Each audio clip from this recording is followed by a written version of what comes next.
Crypto slang is crazy. It's a brave new world, and I'm gonna help you to clear the fog.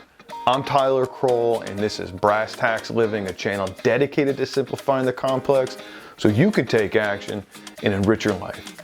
Stick around to the end of the video where I show you how to get a free guide to altcoins.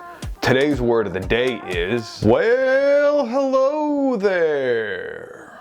Crypto whales are just big bag holders. It's not the nominal number of tokens, but more a reflection of their holdings expressed in US dollars.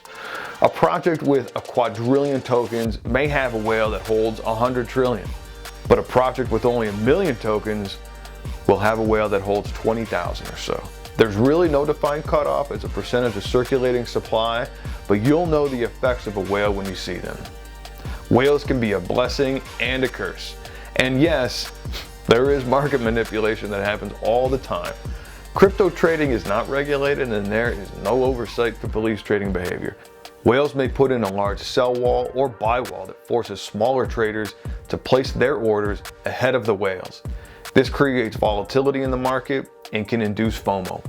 Whales can send the price careening because they control such a large amount of the circulating supply, only to buy back at a much lower price. On the positive side, a single whale can send a project to the moon and offer exit liquidity for a lot of smaller fish. It's a bit of a dichotomy in crypto because crypto markets are intended to be decentralized and not controlled by any one major player. A whale, while not necessarily controlling a majority share of a token, does have a significant impact, and from a decentralization standpoint, this is moving against what we would expect. Still, the biggest of players aren't buying in exchanges. They're buying in what's called an OTC transaction, or an over-the-counter trade, where buyer and seller engage directly with one another and trade at a negotiated price, so price on an exchange may not reflect the impact of a whale.